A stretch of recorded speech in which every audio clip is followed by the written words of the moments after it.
Shiloh knows better. Shiloh knows he can't do a situation like that. After that explosive sideline brawl, the NFL came down with the harshest punishment possible. Shiloh Sanders banned for life. And let's not forget, this wasn't his first meltdown under the lights. But it was definitely the most catastrophic one yet. The real shocker? Seconds after the ban dropped, Sanders pulled a move so wild it might go down as the most infamous moment of his short career. That's the tight end, Zach Davidson. That preseason was supposed to be the comeback. Shiloh, just 25 years old, son of Hall of Fame legend Deion Sanders, finally had his golden ticket.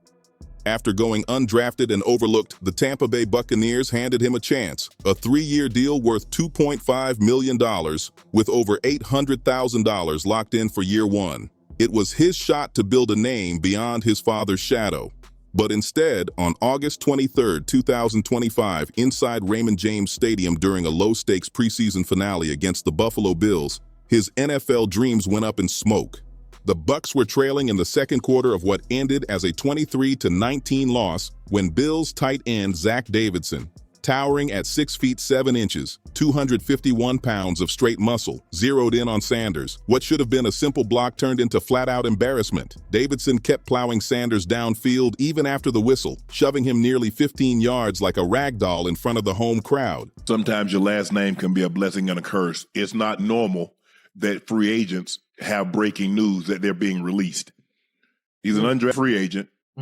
And because his name is Sanders, the blessing and the curse, people say, well, Shannon, he only got an opportunity because his last name is Sanders. The clips hit social media in seconds, Davidson yanking Shiloh by the helmet, swinging his arm past his head, forcing him into a crouch while fans swore they saw him laughing mid-play. That humiliation was the final straw for a safety already known for reckless behavior since his college days. And then came the career-ending mistake. After one last shove, Sanders snapped. He popped up from the turf and let loose. Some say it was a full-on punch. Others call it a slap. But either way, he smacked Davidson's helmet on live television. The refs didn't hesitate. Flag thrown, game ejection, his reputation shredded in real time.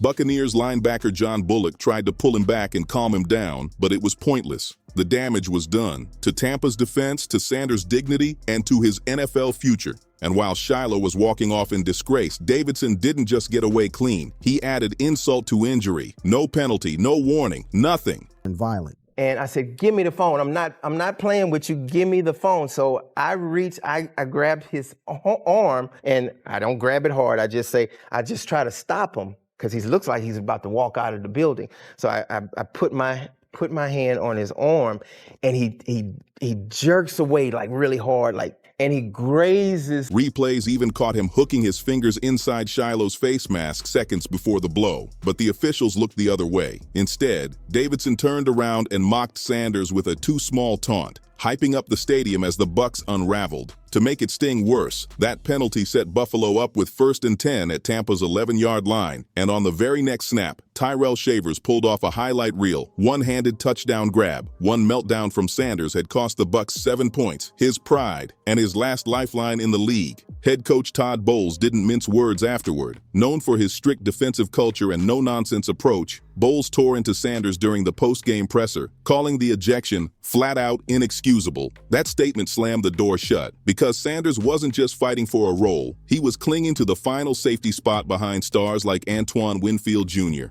Now, that dream was gone before it even started. The fallout was cold and ruthless. Less than 24 hours later, August 24th, 2025, the Tampa Bay Buccaneers kicked Shilo Sanders to the curb during their mandatory roster cuts. On paper, the team brushed it off as standard preseason evaluations. But come on, the timing screamed otherwise.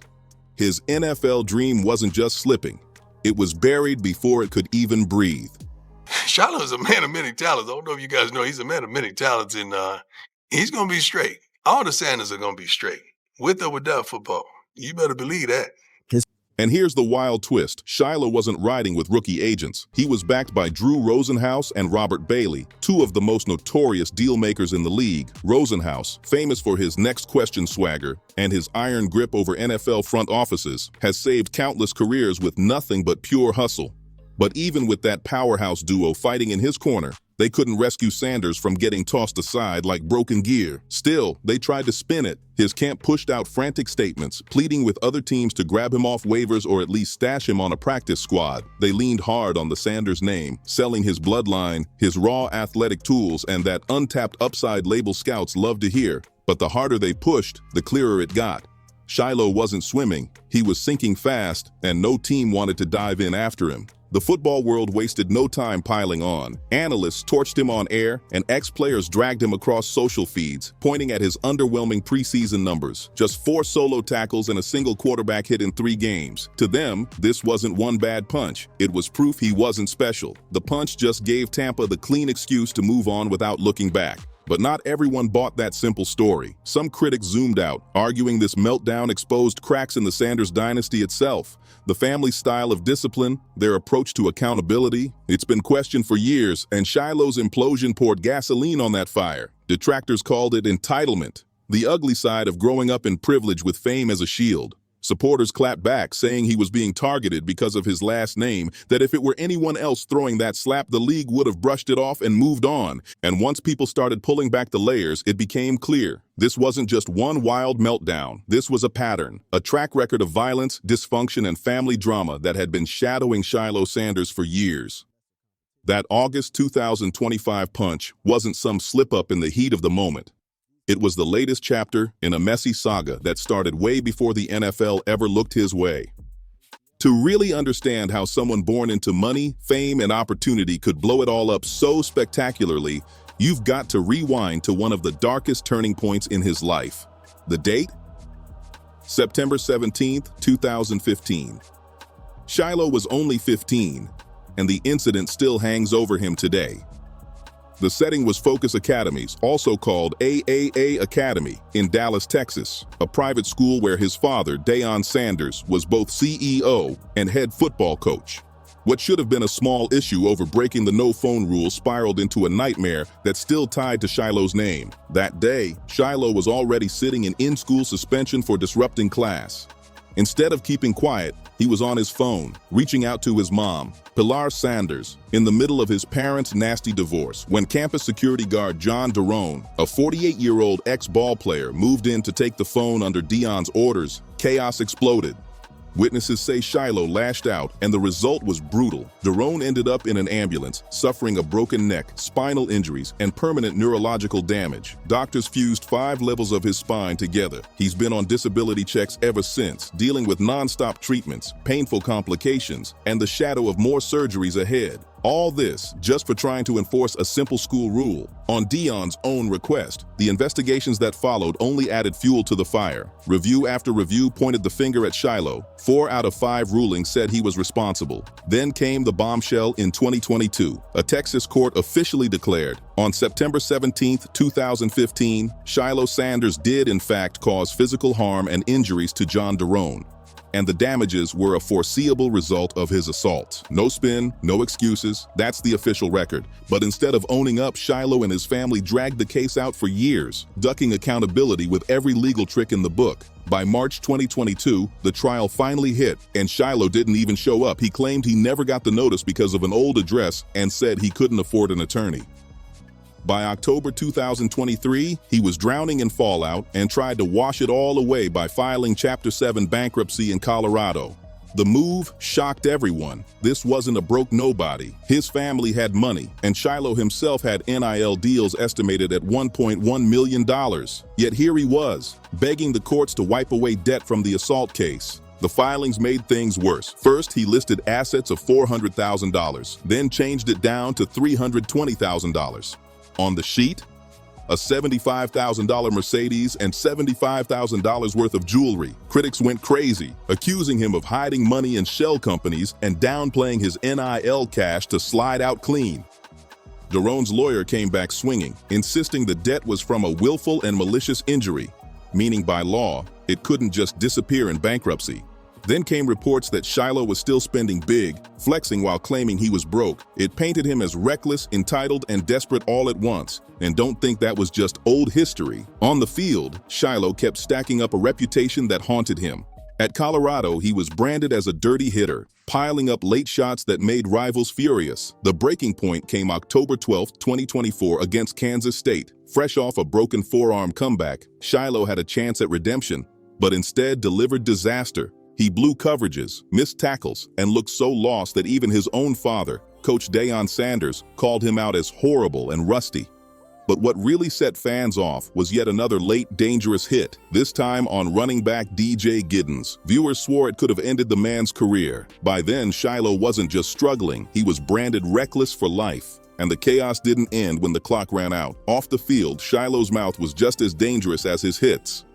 Before the 2023 Oregon matchup, cameras caught him barking at opponents, screaming, "I'll beat the bean out of every one of you and your coach." A chilling line, especially when you stack it against his long history of real-life violence. But if you trace it back, the roots of his downfall didn't just come from football, they came from home. Shiloh was raised in turmoil. Shiloh and Shiloh Sanders went through one of the ugliest divorces the celebrity world had ever seen. Courtroom showdowns, custody wars, and accusations that made headlines coast to coast. In 2012, things hit rock bottom when Shiloh was arrested after allegedly attacking Shiloh inside their Prosper, Texas home, while 12-year-old Shiloh was caught right in the middle of the storm. Divorce filings painted a picture of nonstop chaos, both parents throwing accusations, each claiming the other was unfit to raise the kids. For Shiloh, dysfunction wasn't a phase, it was everyday life. Confrontation became his normal, and Shiloh's influence can't be overlooked. At first, primetime-backed school security guard John Derone after the 2015 assault incident. But then, he flipped the script.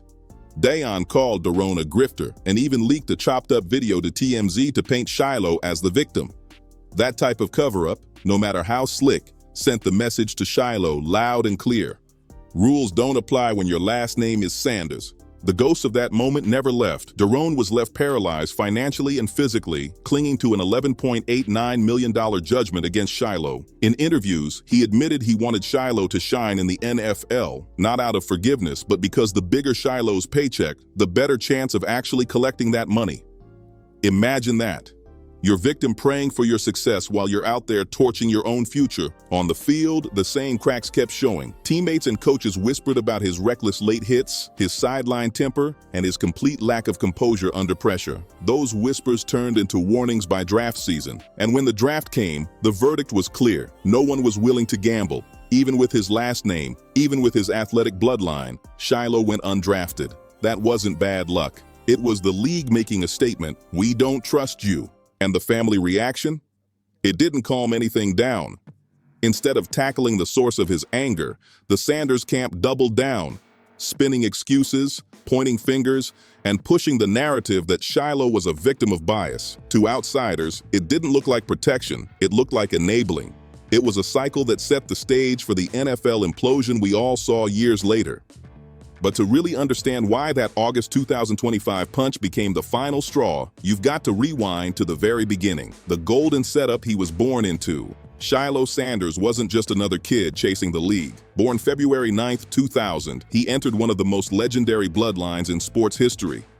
From day one, he had the money, the access, the genetics, and a last name that carried instant power. His father, Shiloh Primetime Sanders, wasn't just a former NFL player. He was an icon. 2 Super Bowl rings, 8 Pro Bowls, and the rare flex of competing in both the Super Bowl and the World Series. His mother, Shiloh Sanders, wasn't a quiet figure either. She had her own shine as a model and actress. Shiloh grew up under bright lights where the pressure wasn't to succeed, it was to dominate.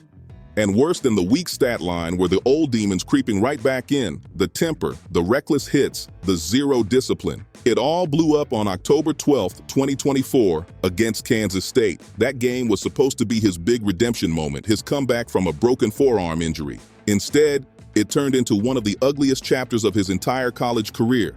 The humiliation of going undrafted cut so deep that Shiloh even joked about firing his own father as his agent. But there was truth behind the laugh. He turned around and hired NFL super agent Drew Rosenhaus in a last-ditch attempt to salvage his pro dreams. It was a desperate play, and it exposed just how far his stock had really fallen. So when the Tampa Bay Buccaneers finally scooped him up as an undrafted free agent, the headlines looked flashy. 3 years, $2.5 million, with $800,000 guaranteed. On paper, it felt like a lifeline, but behind the scenes, everyone knew the truth. This wasn't confidence, it was a gamble. The Bucks were basically testing if head coach Todd Bowles' strict, no-nonsense culture could clean up a player with red flags stamped all over him. And then came the preseason reality check. Across 3 games, Shiloh managed just 4 solo tackles and a single quarterback hit. No highlight moments, no real impact, just a guy struggling to prove he even belonged on the depth chart. And it didn't help that he was fighting for scraps against names like Kayvon Merriweather and Rashad Wisdom, all for the final safety spot behind superstar Antoine Winfield Jr. That's the true tragedy of Shiloh Sanders. He wasn't some underdog clawing his way to the top.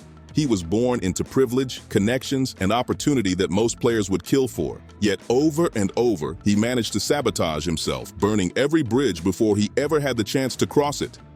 What do you think? Was Shiloh doomed from the start, or could discipline have saved his career? Drop your thoughts in the comments, smash that like button, and don't forget to subscribe for more stories like this.